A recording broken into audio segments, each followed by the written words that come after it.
Albert Einstein once said, everybody's a genius. But if you judge a fish by its ability to climb a tree, it will live its whole life believing that it is stupid. Ladies and gentlemen of the jury, today on trial we have modern day schooling. Glad you could come. Not only does he make fish climb trees, but also makes them climb down and do a 10-mile run. Tell me, school, are you proud of the things you've done? Turning millions of people into robots, do you find that fun? Do you realize how many kids relate to that fish? Swimming upstream in class, never finding their gifts, thinking they are stupid, believing they are useless? Well, the time has come, no more excuses. I call school to the stand and accuse him of killing creativity, individuality, and being intellectually abusive. He's an ancient institution that has outlived his usage. So, Your Honor, this concludes my opening statement, and if I may present the evidence of my case, I will prove it. Proceed. Exhibit A. Here's a modern day phone. Recognize it? Here's a phone from 150 years ago. Big difference, right? Stay with me. Here's a car from today, and here's a car from 150 years ago.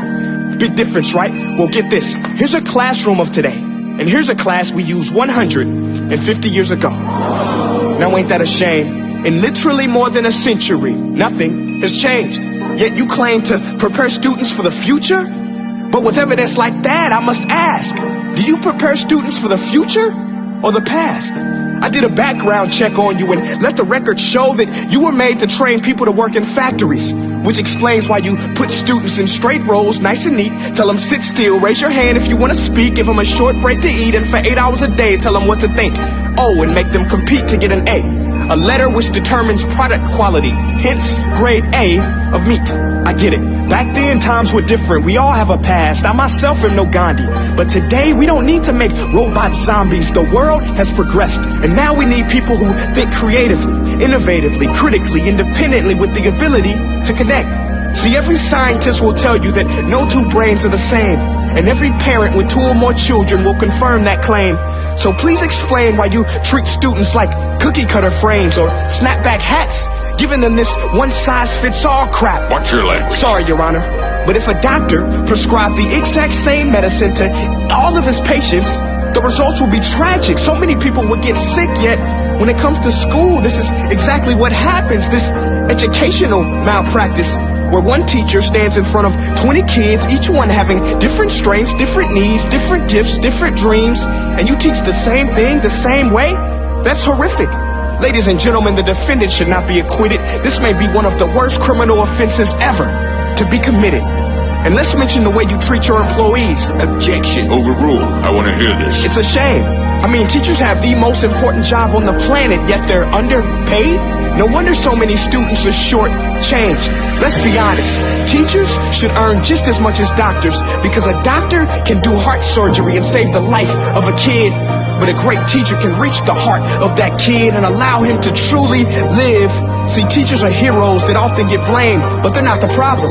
They work in a system without many options or rights. Curriculums are created by policymakers, most of which have never taught a day in their life. Just obsessed with standardized tests. They think bubbling in a multiple choice question will determine success. That's outlandish. In fact, these tests are too cruel to be used and should be abandoned, but don't take my word for it. Take Frederick J. Kelly, the man who invented standardized testing, who said, and I quote, "These tests are too cruel to be used and should be abandoned." Ladies and gentlemen of the jury, if we continue down this road, the results will be lethal.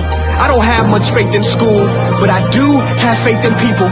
And if we can customize healthcare, cars, and Facebook pages, then it is our duty to do the same for education, to upgrade it, change it, do away with school spirit, because that's useless. Unless we're working to bring the spirit out of each and every student, that should be our task. No more Common Core. Instead, let's reach the core of every heart in every class. Sure, math is important, but no more than art or dance. Let's give every gift an equal chance. I know this sounds like a dream, but countries like Finland are doing impressive things. They have shorter school days. Teachers make a decent wage. Homework is non-existent, and they focus on collaboration instead of competition. But here's the kicker, boys and girls. Their educational system outperforms every other country in the world. Other places like Singapore are succeeding rapidly. Schools like Montessori, programs like Khan Academy. There is no single solution, but let's get moving. Because while students may be 20% of our population, they are 100% of our future. So let's attend to their dreams, and there's no telling what we can achieve. This is a world in which I believe, a world where fish are no longer forced to climb trees. I'll rest my case.